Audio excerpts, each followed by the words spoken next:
اگر کوئی شخص کسی کی بری سفارش کرتا ہے، برائی کے معاملے میں کسی کا کوئی سفارشی بنتا ہے، تو فرمایا اس کا حصہ اس میں بھی ہوگا۔ اللہ اکبر کبیرہ۔ عربی کا ایک مقولہ ہے کہ الدال علی الخیر کفاعلہ، کہ کسی کی رہنمائی کرنے والا خیر کے معاملے میں ایسا ہے جیسے اس نے خود کی ہے۔ کوئی بندہ بے نمازی ہو اور کوئی دوست اسے کہہ دے کہ بھائی نماز پڑھا کر، اس کے دل میں اس کی خیر خواہی آئی ہے، اور یہ دین اسلام دیتا ہے۔ یہ کون دیتا ہے بولیے؟ دین اسلام دیتا ہے۔ میں نے ایک مذہب کا رواج پڑھا، اور وہ مذہب کا رواج یہ تھا کہ وہ شام کے یعنی جب سورج غروب ہو جاتا تو وہ کھانا نہیں کھاتے تھے، اس لیے کہ کہیں کھانے میں کوئی کیڑا مکوڑا گر کے مر نہ جائے۔ شام کے بعد جب سورج غروب ہو جاتا کھانا اس وجہ سے نہیں کھاتے تھے کہ کہیں بولیے نا کوئی کیڑا مر نہ جائے۔ کیڑے کا اتنا خیال رکھتے تھے، لیکن جہاں انسان کی بات آتی، اگر کوئی نچلی ذات کا انسان اونچلی ذات کے انسان کے سائے پہ اس کا قدم آ جاتا، اس کو قتل کر دیا جاتا۔ یہ اسلام کے علاوہ مذہب کی بات عرض کر رہا ہوں۔ اسلام آیا جسے اللہ نے ان الدین عند اللہ الاسلام فرمایا، پھر اس اسلام نے بحیثیت انسان سب کو ایک صف میں کھڑا کر دیا۔ بادشاہ سے لے کے گداگر تک، کوٹھیوں میں رہنے والوں سے لے کے جھونپڑیوں میں رہنے والوں تک، سب کو ایک صف میں کھڑا کر کے سب کو برابری دے دی۔ لیکن اتنی برابری نہیں دی جس طرح آج کل ہماری مائیں بہنیں باہر نکل کے اسلام آباد کا رخ کرتی ہیں اور وہاں جا کے اپنی آزادی کا اظہار کرتی ہیں کہ ہم آزاد پیدا ہوئے ہیں۔ اس آزاد پیدا ہونے کا مطلب یہ نہیں، آزاد پیدا ہونے کا مطلب یہ ہے کہ تم کسی کے غلام نہیں ہو، تم کسی کے نوکر نہیں ہو، تم کسی کے آبرو کا اشارہ نہیں ہو، بلکہ اللہ نے تمہیں آزادی یہ دی ہے کہ تم اس دنیا میں رہ کے اللہ کے حکم مانو، قیامت والے دن اللہ تمہیں عذاب سے آزاد فرما دے گا۔ تو یہاں یہ بات میں نے عرض کی، من یشفع شفاعتا حسنتا یکن لہ نصیب منها ومن یشفع شفاعتا سیئتا یکن لہ کفل منها، وہ اس کا بوجھ اٹھائے گا جو برائی کرے گا، اور جو نیکی کی سفارش کرے گا اس خیر کے کام میں اللہ نے اس کے لیے اس کا حصہ مقرر فرما دیا۔ آپ ذرا سمجھئے، اللہ کے پیارے نبی صلی اللہ علیہ وسلم نے فرمایا وَاشْفَعُوا تُوجِرُوا، سفارش کیا کرو، سفارش بولو یار، سفارش کیا کرو۔ جب تم سفارش کرو گے اللہ تمہیں اس کا اجر دے گا۔ اللہ تمہیں کیا دے گا بولیے؟ اجر دے گا۔ حضرات محترم، یہ جو سفارش ہے یہ کسی اچھے کام کی سفارش مراد ہے۔ اس سے کیا مراد ہے؟ کسی اچھے کام کی سفارش۔ جب بندہ کسی اچھے کام کی سفارش کرتا ہے تو اللہ تعالیٰ اس بندے میں چند خوبیاں اور کمال پیدا کر دیتا ہے۔ یہ بڑی توجہ طلب چند باتیں آپ کی خدمت میں عرض کر رہا ہوں۔ سفارش کیا ہے؟ سفارش یہ ہے کہ کسی کا کوئی کام جائز نہیں ہو رہا تھا، آپ کے کہنے پہ وہ ہو گیا، یہ سفارش ہے۔ اور جس سفارش کو کبھی یا برا کہا گیا ہے، کسی کا کوئی غلط کام تھا، وہ جائز اسلام میں نہیں تھا، آپ کے کہنے پہ ہو گیا، اب جناب آپ کو بھی اتنی ہی سزا ملے گی جتنی اسے ملے گی۔ سب سے پہلی جو بات سفارش کرنے والے اور ٹھیک کام کی سفارش کرنے والے جو کرنے کا میں کہوں گا تو اس کا مطلب جائز ہوگا، نہ کرنے کا کہوں گا تو اس کا مطلب کیا ہوگا؟ ناجائز ہوگا۔ جو سفارش کرنے کے معاملے میں اور جائز معاملے میں کسی شخص کی سفارش کرتا ہے، اللہ تبارک و تعالی اس میں چند کمالات پیدا فرما دیتا ہے۔ پہلا کمال کیا دیتا ہے؟ اللہ کے پیارے نبی صلی اللہ علیہ وسلم آیا کہ جو سفارش کرتا ہے اللہ اسے اپنا محبوب بنا دیتا ہے۔ اللہ کے پیارے نبی نے فرمایا جو بندہ کسی کی سفارش کرے اللہ اسے اپنا محبوب بنا دیتا ہے۔ فرمایا احب الناس الی اللہ تعالی انفعهم الناس، فرمایا لوگوں میں سب سے زیادہ محبوب وہ ہے جو لوگوں میں سب سے زیادہ نفع دینے والا ہے، جو لوگوں میں نفع بانٹنے والا ہو حضرات، وہ سب سے زیادہ اللہ کو محبوب ہوتا ہے۔ اور کسی کی جائز کام پہ سفارش کرنا گویا لوگوں کی مدد کرنا ہی ہے۔ میرے آقا صلی اللہ علیہ وسلم کی ایک اور حدیث مبارکہ ہے، فرمایا خیر الناس من ينفع الناس، فرمایا سب سے بہترین آدمی وہ ہے جو لوگوں میں نفع بانٹتا ہے، جو لوگوں کو نفع دیتا ہے، جو لوگوں کے نفع میں اس کا سہارا بنتا ہے، اللہ نے اسے کائنات میں بہترین انسان فرمایا۔ دوسرا فائدہ کیا ہوتا ہے جو سفارش کرتا ہے؟ دوسرا فائدہ یہ ہوتا ہے کہ پہلا تو فائدہ میں نے آپ کو خدمت میں عرض کر دیا، اللہ اسے کیا بنا لیتا ہے؟ اپنا محبوب بنا لیتا ہے۔ دوسرا فائدہ سنیے، جو کسی کی سفارش کرتا ہے، یار میرے پاس ایک شخص آ گیا، مجھے آ کے کہا جناب آپ فلاں سکول میں ہیں اور فلاں سکول میں میرا کام ہے، میرا بچہ داخل نہیں ہوتا، سفارش فرما دیں۔ میں نے ان کے پرنسپل کو کہا یا اپنا سورس استعمال کیا اور وہ بچہ داخل ہو گیا۔ وہ پرائیویٹ سکول میں پڑھتا تھا، 2500 فیس تھی، اب سرکاری میں اس کی 500 فیس ہے۔ تو حضرات کیا ہوا؟ ایک بوڑھا آدمی تھا لائن میں کھڑا تھا، جناب آپ کے فلاں بھائی صاحب ڈاکٹر ہیں تو ذرا تھوڑی سی سفارش فرما دے، ذرا میرا کام جلدی ہو جائے۔ میں نے بھائی کو کال کی، اس نے کہا جی حکم کی تعمیل ہو۔ سبحان اللہ۔ اس نے اس بابا جی کا ہاتھ پکڑا اور اس کا کام کر دیا۔ حضرات مجھے بھی اتنا ہی فائدہ ملے گا جتنا اس کو ملے گا کرنے والے کو۔ سبحان اللہ، سبحان اللہ۔ تو پہلا فائدہ یہ ہے کہ اللہ اس بندے کو سفارش کرنے والے کو اپنا بولو نا یار اپنا محبوب بنا لیتا ہے۔ دوسرا فائدہ یہ ہوتا ہے اس سفارش کرنے والے پہ اللہ کی رحمتوں کا نزول ہوتا ہے۔ میرے آقا صلی اللہ علیہ وسلم نے ارشاد فرمایا الراحمون یرحمہم الرحمن ارحموا من فی الارض یرحمکم من فی السماء، او کما قال صلی اللہ علیہ وسلم، فرمایا رحم کرنے والوں پر اللہ اپنی رحمتوں کی بارشیں نازل فرماتا ہے۔ ارحموا من فی الارض، اے زمین والوں پر رحم کرو، یرحمکم من فی السماء، جو آسمان والا ہے وہ تم پہ رحم کرے گا۔ آسمان والا کیا کرے گا؟ تم پہ کرو مہربانی، تم اہل زمین پہ، خدا مہربان ہوگا عرش بری پہ۔ اللہ تعالیٰ کی ذات اس بندے پہ اتنی ہی مہربان ہوتی ہے جو دوسرے پہ مہربان ہوتا ہے۔ جو دوسرے پہ جتنی مہربانی کرتا ہے اللہ سے اتنی مہربانیوں کی اسے امید رکھنی چاہیے۔ حضرات کو بات سمجھ گئی یا نہیں؟ تیسرا فائدہ کیا ہوتا ہے؟ تیسرا فائدہ یہ ہوتا ہے کہ سفارش کرنے سے ایمانی اخوت کا اظہار ہوتا ہے۔ یہ جو ایمانی بھائی چارہ ہے، المسلم و اخل، مسلمان کا کیا ہے؟ بھائی ہے۔ وہ کیسے پتہ چلے گا بھائی ہے؟ اسے ڈنڈے مارنے سے پتہ چلے گا؟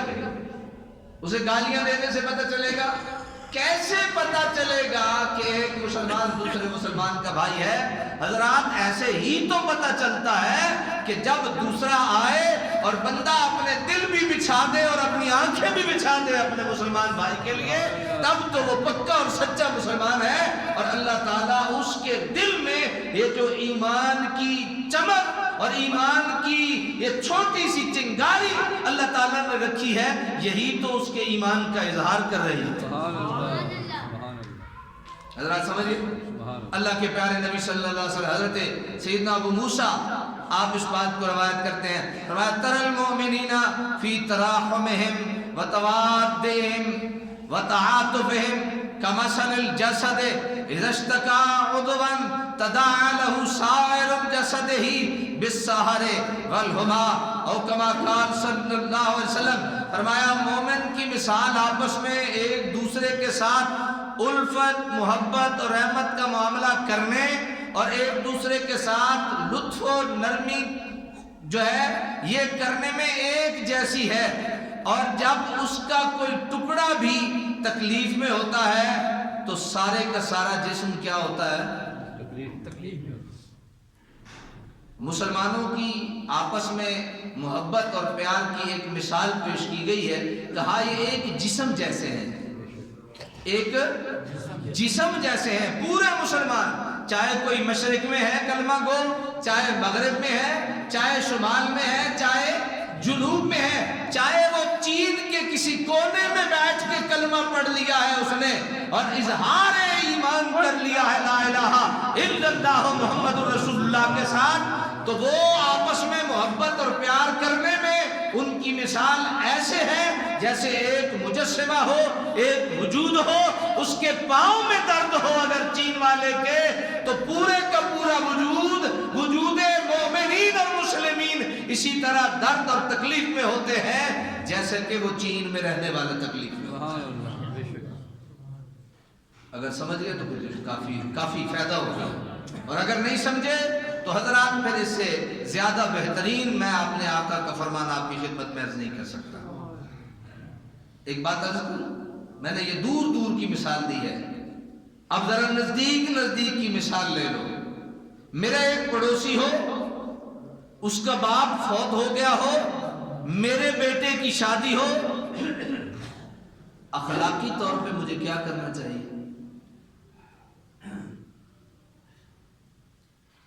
نہیں آپ نے مجھے نہیں بتانا تو میں نے، آپ نے تو کرنا ہے، چاہے اچھا کرے چاہے برا کرے، وہ بھی آپ کے اختیار میں ہے۔ ایک وقت تھا کچھ لوگوں نے نا ٹیویاں توڑوا دی تھی، توڑ دو جی یہ بڑی بری چیز ہے، ٹوٹ گئی جی۔ ہوتی رہتی ہیں تبدیلیاں، میں کسی کی مخالفت نہیں کر رہا، میں ایک چیز آپ کو سمجھانے کی کوشش کر رہا ہوں۔ پھر عقل کلی ملا، عقل سلیم ملا، تو پھر کیا کیا؟ کہا جی نہیں ٹی وی نہ توڑو، ریموٹ تمہارے ہاتھ میں ہے، ریموٹ تمہارے ہاتھ میں ہے، چاہو تو اس سے گناہ والا چینل دیکھ لو، چاہے اس سے ثواب والا چینل دیکھ لو، ایسے ہی۔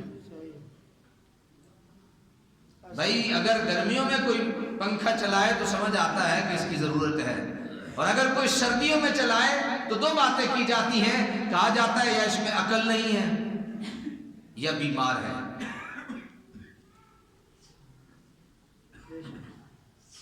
اب ایک بندے کے پاس پورا عقل ہے کہ میرا باپ مرے، باہر کوئی ڈھول بجائے، مجھے تکلیف دیتا ہے، کسی دوسرے مسلمان کا باپ مر جائے اور پڑوس میں ڈھول بج رہا ہو تو حضرات مجھے بھی وہ تکلیف دینا چاہیے۔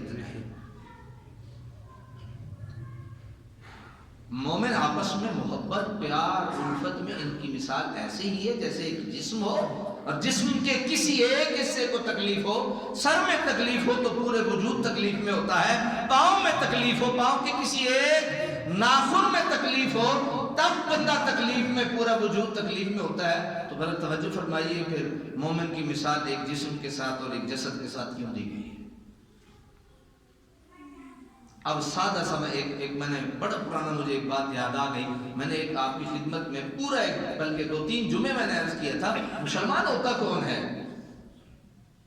مسلمان ہوتا کون ہے؟ یہ تو پتہ چل گیا آپ مسلمان ہیں، لیکن یہ نہ پتہ چل سکا ہمیں ساری زندگی کہ مسلمان ہوتا کون ہے۔ تو میں نے اس وقت ایک آپ کی خدمت میں حدیث پیش کی تھی، المسلم من سلم المسلمون من لسانہ و یدہ۔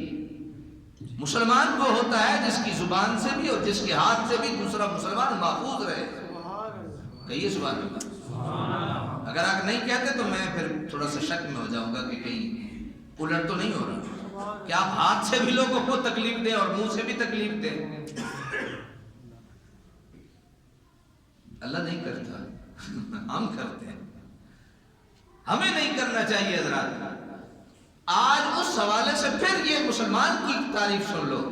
مسلمان کی تعریف اس حدیث مبارکہ کی روح سے یہ ہے کہ کائنات میں کہیں کوئی مسلمان دکھی ہو. ترکی دکھی ہے، شام دکھی ہے،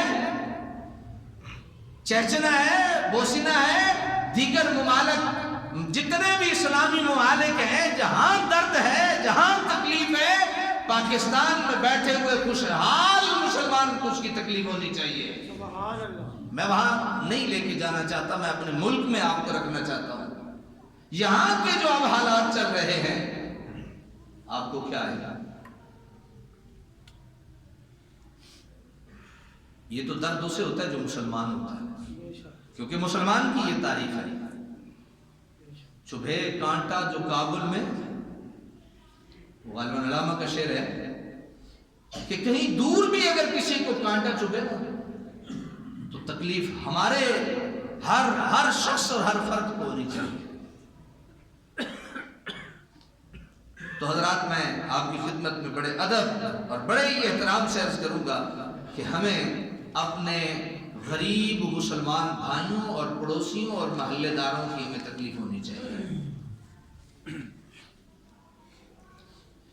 ہنگامہ بدتمیزی ہے، باہر ٹرک کھڑا ہوتا ہے،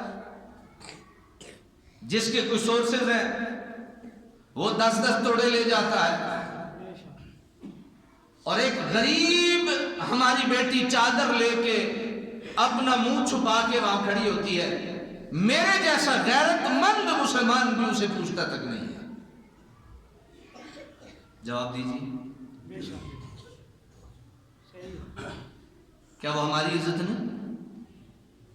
کیا اس کے بارے میں ہم سے نہیں پوچھا جائے؟ کیا میرے لیے ایک توڑا کافی نہیں؟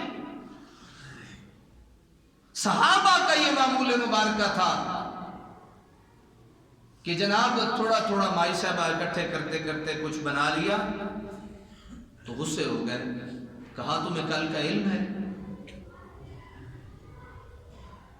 تمہیں کل پہ یقین ہے تم زندہ ہوگے؟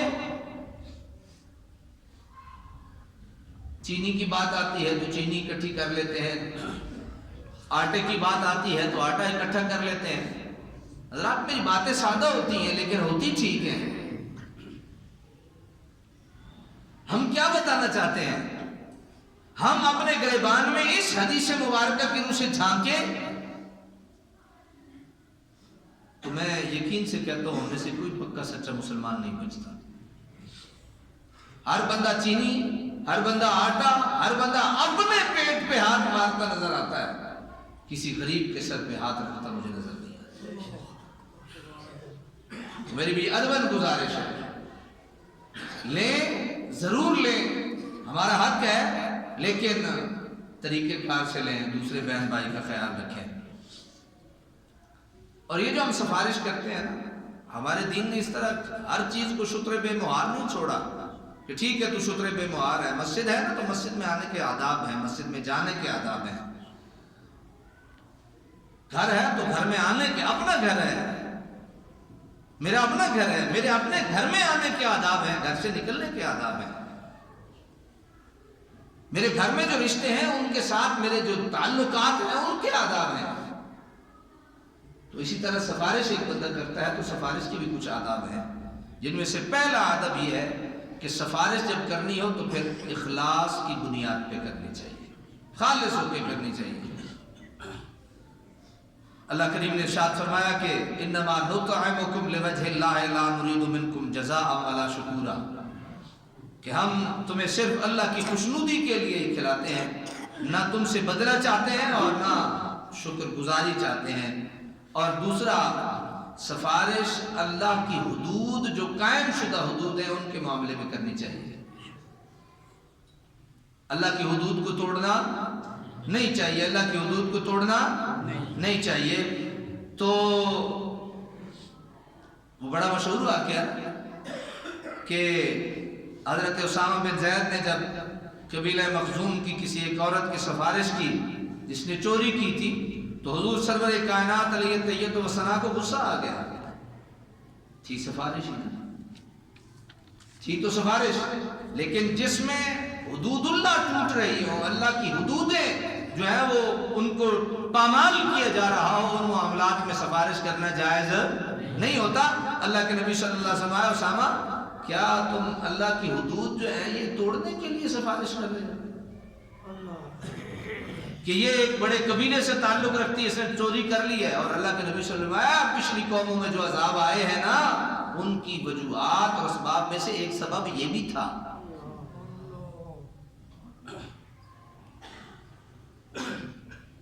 عذاب صرف زنا کرنے پہ نہیں آتا، عذاب کی وجہ صرف چوری کرنا نہیں. عذاب کی اصل جو وجوہات اور اسباب ہے، یاد رکھیے، عذاب جو آتے ہیں نا کسی قوم پہ، عذاب وہ بندوں کے حقوق کے تلف کرنے کے جتنے معاملات ہیں ان میں آتے ہیں. اب اس معاملے میں کیا تھا کہ وہ امیر ذاتی تھی، سفارش ہو گئی، تعلق تھا ان کا، سفارش کرتی. اللہ کے پیارے نبی صلی اللہ علیہ وسلم نے جھنجھوڑ دیا. کیا کہا؟ فرمایا اے زید، اسامہ بن زید سن لے، یا ایھا الناس انما دل من قبلکم انہم کانوا اذا سرق الشریف ترکوہ واذا سرق الضعیف فیہم اقاموا علیہ الحد وایما اللہ لو ان فاطمہ بنت محمد صلی اللہ علیہ وسلم سرقت لقطع محمد یدہا، کہ اگر فاطمہ بنت محمد کی بیٹی فاطمہ بھی چوری کرتی تو اس پہ بھی ہاتھ لگائی جاتی. تو میں بڑے ادب سے، مجھے سب دیکھنا پڑتا ہے، آپ کے جذبات کو بھی مجھے دیکھنا پڑتا ہے کہ کہیں وقت زیادہ نہ ہو. تو اللہ تبارک و تعالی ہمیں یہ چیزیں سمجھنے کی توفیق عطا فرمائے. میں نے دونوں چیزیں آپ کے سامنے عرض کر دی ہیں.